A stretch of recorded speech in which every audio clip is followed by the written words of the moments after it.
Hey everybody, it's the Board Game Blogger. Today I'm here to review Balance of Power. Now this is sort of a post-Napoleonic, pre-Great War European domination game, and it works mostly on a sort of a rock, paper, scissors mechanic. And there's bankers, generals, and kings, and one can, take out the opposing person. The game comes with a really beautiful board.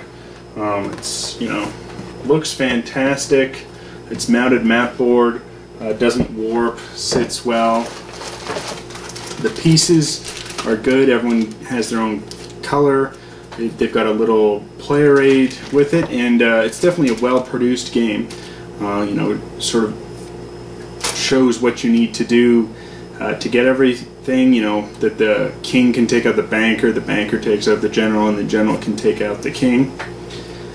I'm not sure why a country would have so many kings. It's not really very clear. It seems like the designers of the game had this really, let's use this rock, paper, scissors mechanic in sort of a risk-type atmosphere, and it's going to be a great game. But it doesn't actually pan out that way. Rule book. Rules are pretty simple. They have 4 pages of actual rules, and then 2 pages of a really good turn sort of examples. So rule book is good. It's clear. There's so many pages because it's multilingual.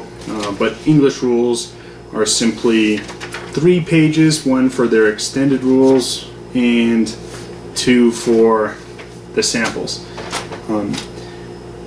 And as I was saying, it seems like the designers had a neat concept in this rock, paper, scissors mechanic, but it just doesn't play out very well. It's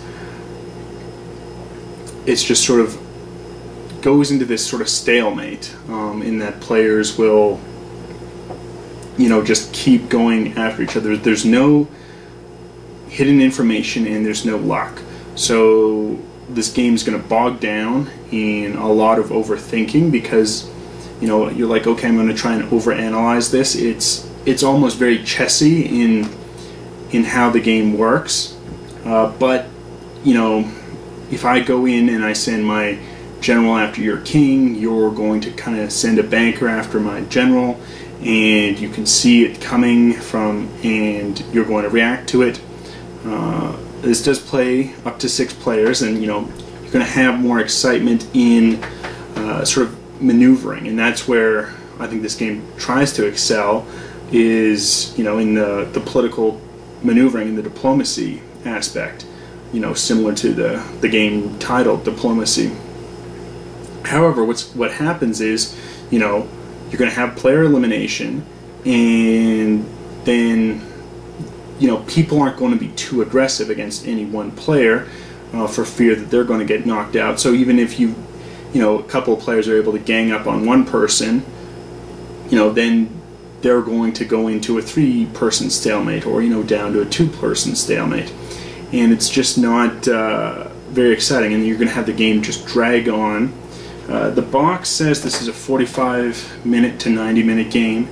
I mean, that is so far from the truth. This game is going to take hours and hours, and I don't know how this could be played in 45 minutes. That's pure fantasy. But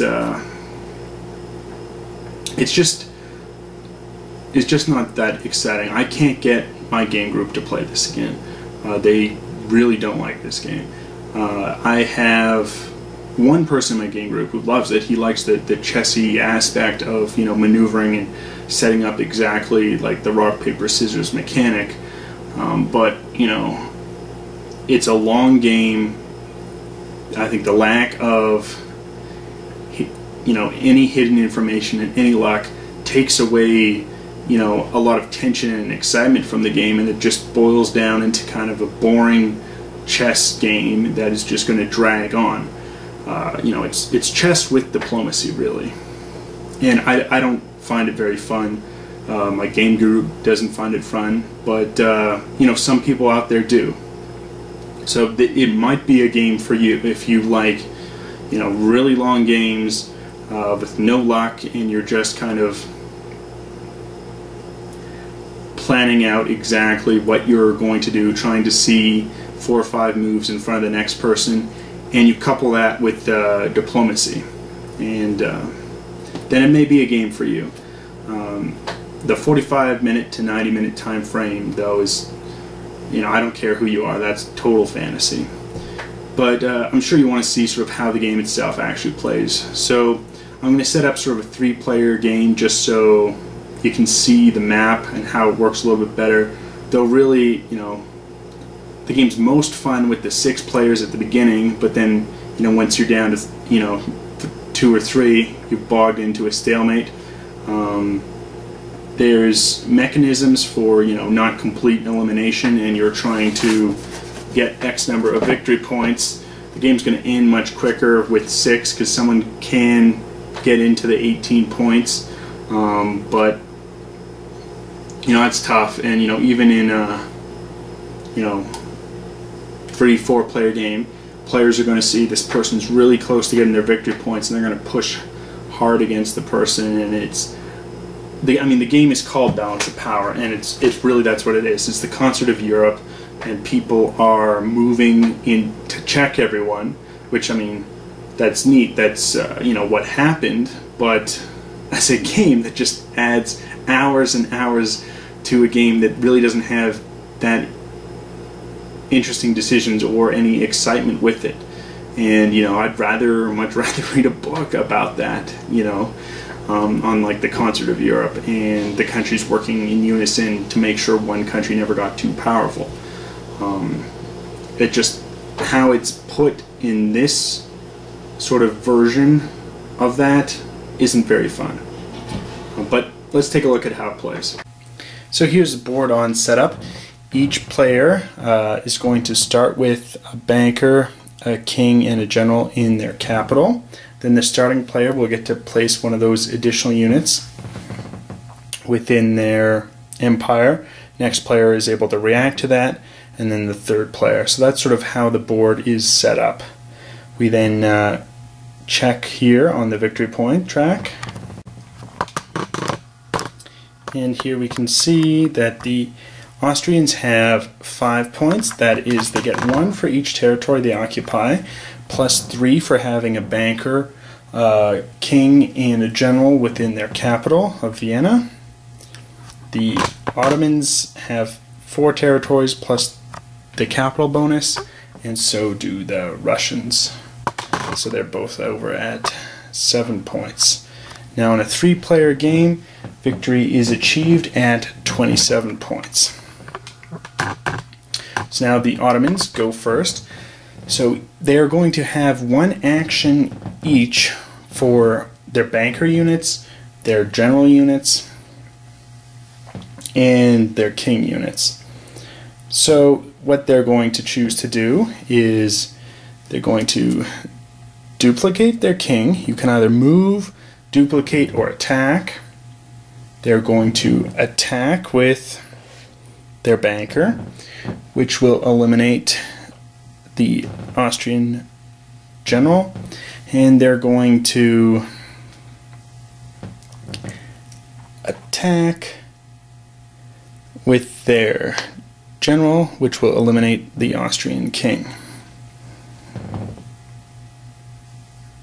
It is now the Austrian player's turn. They will attack with their banker, eliminating the Ottoman general. Their king, they're going to move. They're going to move with their king to Bowman, and they will duplicate with their general.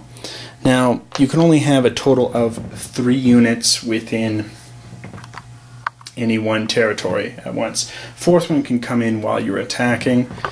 And then the Russian player is simply going to choose to duplicate a banker, a general, and a king. And now we're back to the Ottoman player's turn.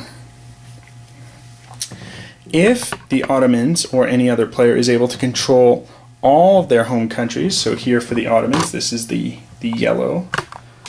They have Tunis here, and then sort of the bulk of sort of the Balkans. And if they're able to control every territory, they're going to get a 4th bonus action. So that's usually an early goal for a lot of people. Typically people aren't so aggressive early on as they're trying to secure that. But now the king, with the Ottomans, they're going to move one of their kings in there closer to the banker. They are going to move one of their bankers here, and they're going to choose to duplicate the general. The Austrians here are going to send in an attack with their general, killing the Ottoman king. They're going to duplicate their king up here, and they will move their banker out. The Russians are simply going to duplicate one of everything here. Now they're building up some strong forces here, and the Ottomans and the Austrians are going to be aware of this. They might try to call a truce, focus on more aggression towards the Russians. That's a strong possibility. Otherwise, you know, I think a typical 3-player war game, it's simply going to be the players sitting out from the battle, and both the Austrians and Ottomans are aware of this, and they'll counteract. And that's sort of the basic mechanics of the game. However, you know, I just think this game just drags on. People are going to constantly be reacting, and players are going to see, oh, one player is getting ahead, will react to that. And with the lack of luck and no hidden information, the game just drags on and on and on. It's not a game that's as great as it could have been. It seems like someone had this idea, let's mix rock, paper, scissors mechanic with risk, and that's all it was. I mean, even thematically, it doesn't make a ton of sense. Why are there all these kings? Why is the Austrian Empire having multiple kings? You know, it could be, you know, nobility or something, which would make sense. But it seems like the designers had an interesting mechanic and thought it would make a great game, and it doesn't. And it's not even that strong thematically. I would pass on this game unless, you know, what you've seen here, if you think, oh, I really like this sort of chess aspect and, you know, the maneuvering, and, you know, I don't mind a game that's going hours and hours, then this might be for you. But I can't in good conscience recommend this game to anyone. Till next time.